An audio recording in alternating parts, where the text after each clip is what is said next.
That sounded like Candace. Come on, you two. Jeez, are all of you academia folks such hard work? Move it! All right, stop yelling.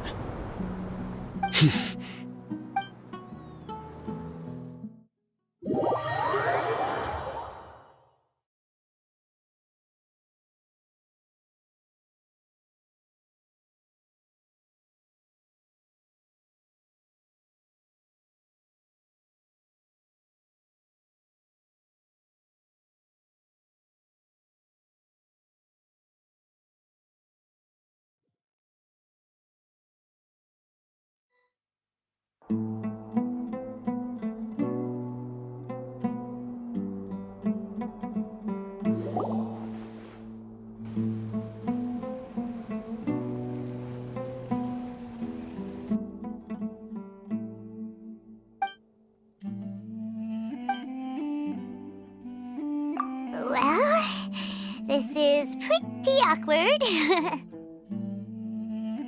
Hey, wanna play sardines with 3 people who wanna tear each other limb from limb? Sure, why not? Sounds fun. The air is so thick and heavy. Paimon can hardly keep floating anymore. My sincere apologies, everyone. This is the home of our village chief. I will have to ask you to make do with this small room until the sandstorm dies down. Please, let me introduce myself.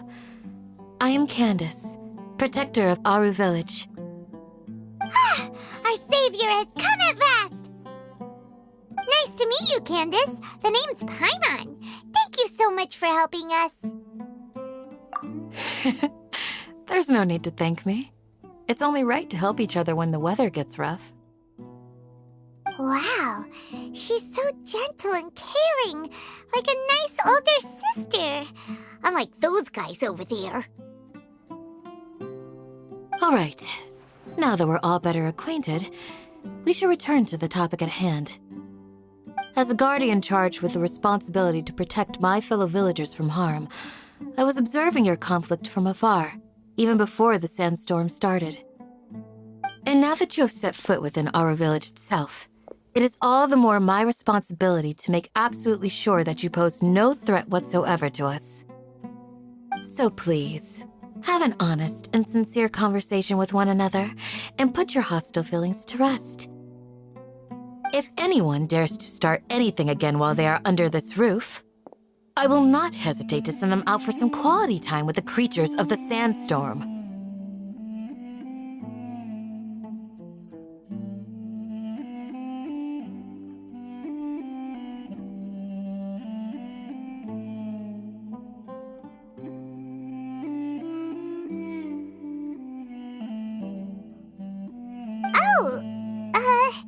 On second thought, Paimon may have misjudged Candace's character. And that goes for you too, Miss Dia. Do I make myself clear? All right, we got it, Candace. That's what I like to hear. So, which of you will begin? I was supposed to be a mediator, but I might have gotten a little too involved just now. Anyway, one of those two should probably start talking. Wait, that was you trying to be a mediator? I have nothing to hide, so there's no shame in explaining myself. While Al-Haytham wasn't wrong about the other Matra not knowing my whereabouts, it's not because I've been assigned a morally dubious mission. Rather, I've chosen to exile myself. Huh? Exile yourself? A little while ago, I discovered that there was data missing in the Academia's project planning and development files.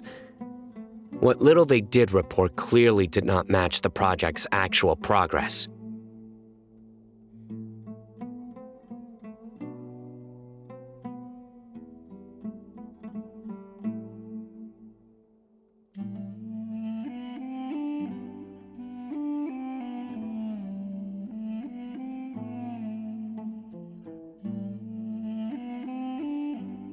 As General Mahamatra, I had the responsibility and authority to request an audit.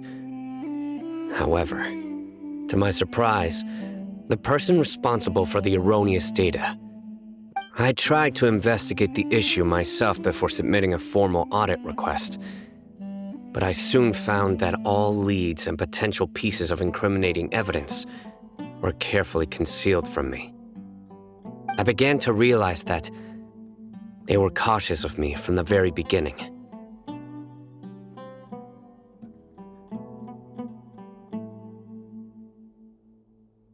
Unsurprisingly, the Grand Sage rejected my audit request as soon as the submission reached his desk.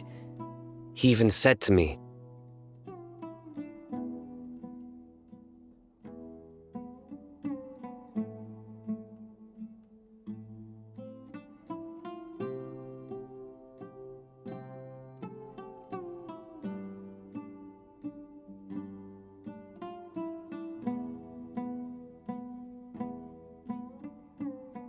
"The power of the General Mahamatra is granted by the sages.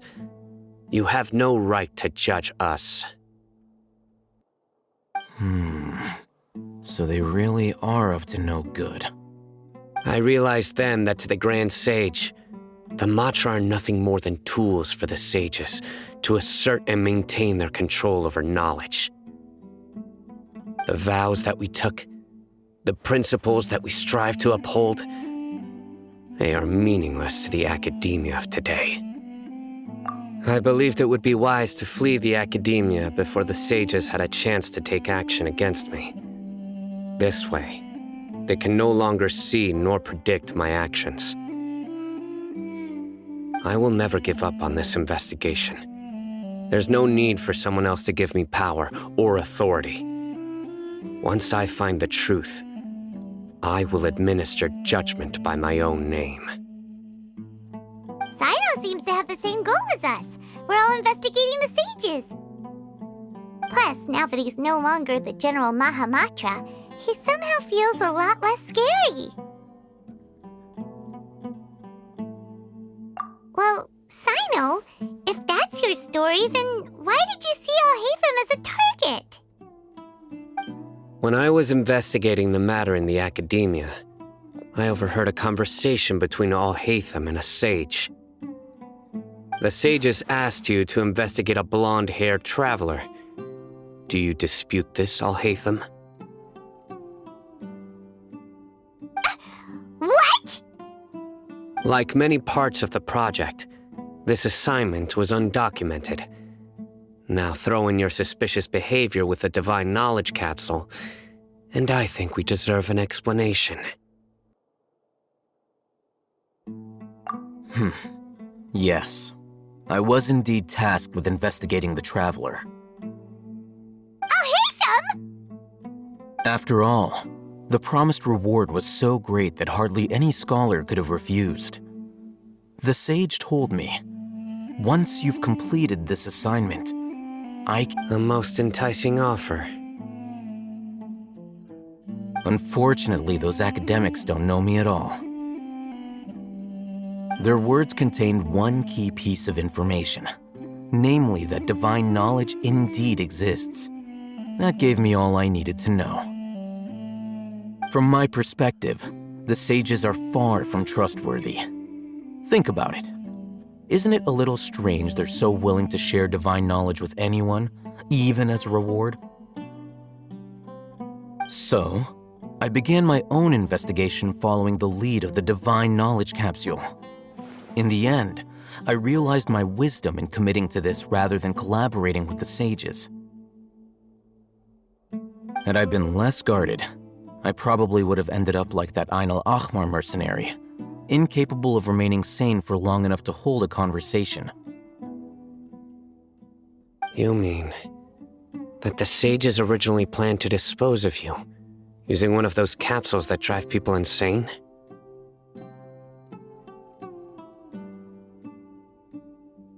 I'd already given up on the assignment by then. I only told the academia I was waiting in Port Ormos for you to appear so they wouldn't suspect anything. So it came as quite a surprise when I encountered my erstwhile target while investigating the Divine Knowledge Capsule. Criminals do love to talk about coincidences. Even though I ran into the Traveler by chance, I had no intention of providing assistance to the Academia. Also, you should remember, you were the ones who decided to follow me and strike up a conversation after I left that tavern. That's true. Alhaitham helped us out at Caravan Rebot as well. Maybe he's telling the truth. I'm willing to apologize if that's worth anything to you. I took the Divine Knowledge Capsule behind your back because I judged its existence to be a significant risk. I felt that it would be best for no one to interact with it before it had been properly studied. After all, curiosity often proves to be the most dangerous thing in this land. You should be well aware, Scribe Alhaitham, that curiosity can also lead you to danger and suspicion. Answer me this. Did the sages share any information about their project with you? Have I not made myself clear? You and I are both distrusted by the Academia. Do you really think they would tell me anything? Fine. Although you haven't completely proven your innocence, I won't regard you as an enemy, for now. As you wish. Good. I'm glad to see you two clearing up your misunderstandings. And now you, Dia. I believe it's your turn. Oh, sorry. Whatever the boys were talking about must have been so boring that I spaced out. My situation is pretty straightforward. My employer, Dunyarzad of the Homayani family, is friends with the Traveler and is currently recovering from her illness at home. I had nothing going on, so I decided to return to Aru Village for a visit. I was actually looking forward to a pretty exciting time getting back together with everyone here. But then I saw these two random guys in the middle of a pointless argument. It ticked me off, and things went downhill from there. Is that all? Well, I will admit that definitely sounds like your style. In that case, welcome back, Dia. That's more like it. I missed you all so much, Candace.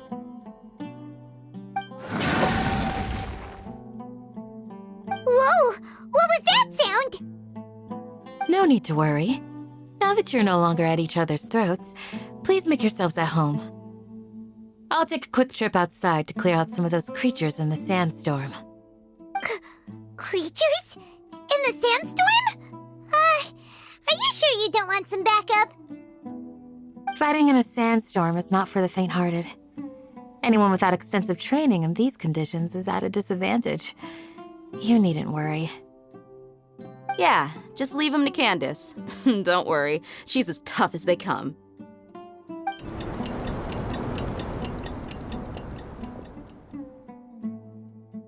The wind's died down. That means the sandstorm's over, right? Candace still isn't back yet, though. Is she alright? Maybe we should go out and check on her. When you put it that way, even I'm starting to feel a little worried. All right, let's go. We've been here long enough, and the boys are as chatty as the floor.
Ooh, Candace, you're still fighting? You've been out here dealing with these creatures the entire time? Yes. They just keep coming in waves. I've lost count of how many I've defeated. Before I realized it, even the sandstorm had stopped. Ah! Here comes another wave! Leave this round to us. I got interrupted earlier, but now I have something to take my anger out on. It's been quite a while since I've seen the Flame Mane in action. I'll leave these to you then. I'll be sure to put on a good show. Let's go!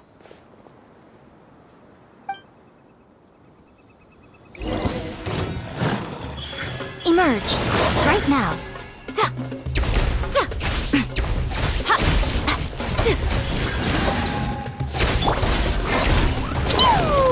Jumpy, jumpy, go!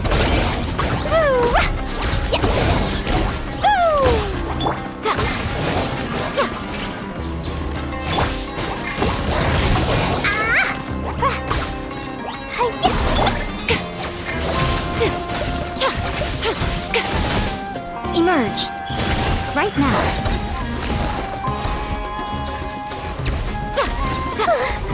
Here comes another wave! When are they ever gonna let up?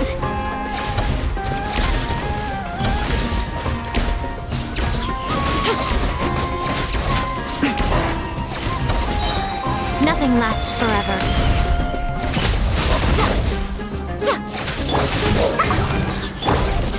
Life goes on. Leave it all to me.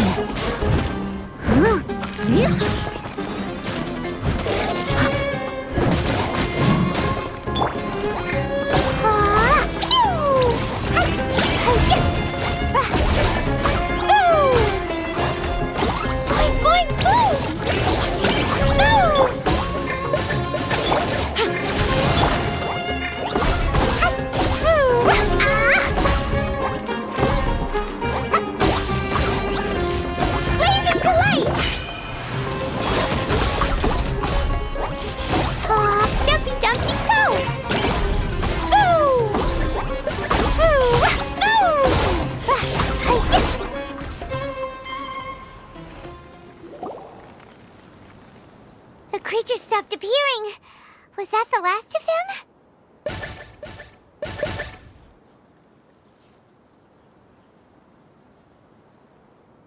What we fought just now was probably the aftermath of the sandstorm. So we should be safe for the time being. Well fought, everyone. No injuries, I hope. Huh? Who are you? Ah, my apologies. I haven't had a chance to greet you yet. I had my hands full taking care of the village's elderly and children. I am the chief of Aru village. Everyone usually calls me Uncle Anpu. Sir, I am also originally from the desert, but I have not been back for some time now. May I ask if such sandstorms are common? I can't say they've always been common, but recently the storms have become increasingly severe and frequent. Besides sandstorms, we also occasionally get earthquakes. According to an investigator who stayed in the village a while ago, these unusual natural phenomena are related to the withering of Irminsul. Another effect of Irminsul's withering. So, Irminsul's withering causes withering zones in the forest, and sandstorms and earthquakes here in the desert? Everything in the natural world is inextricably connected to Irminsul. These regional symptoms can indeed be a reflection of Irminsul's present state. everyone in Aru Village needs to take good care of themselves. Speaking of which, why haven't I seen a single village keeper since I got here? Village keeper? Who are they? Village guards like Candace? Does your curiosity know no bounds? Village Keeper is how Aru Village refers to mad scholars exiled here by the academia. Most of them are scholars who lost their sanity after a period of training in the Avidia forest. The academia believes that their crazed mutterings may have a negative effect on the psyches of other scholars. So, they're forcibly exiled to the desert. Though if you ask me, it's all a boatload of nonsense. Alas, that's exactly what we've been trying to investigate. One by one, the village keepers have been mysteriously disappearing without a trace. But no one in the village has ever seen them leave. If you're planning to stay around the village for the next few days, I'd appreciate it if you could keep an eye out for them. I've had encounters with those people in the past. I'll see what I can do to help. The Matra are the ones responsible for their exile. Now that you're no longer with them, are you trying to alleviate your guilt and atone for your past sins? I'm fascinated by how you think. Mock me if you will, but if you are guilty, I will eliminate you, regardless of my position or identity. Oh, you're the former General Mahamatra. You must be an expert in these kinds of investigations. Thank you for your help. Is it because you're reminded of Hypatia? Oh, these poor scholars. First they lose their sanity, now this! We need to help get them back home, safe and sound.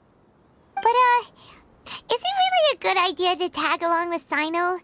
You seem like you really don't trust him. I'll be grateful for the assistance. No doubt you will do a better job than some of my former subordinates. Let's start by finding a spot to share what we know so far.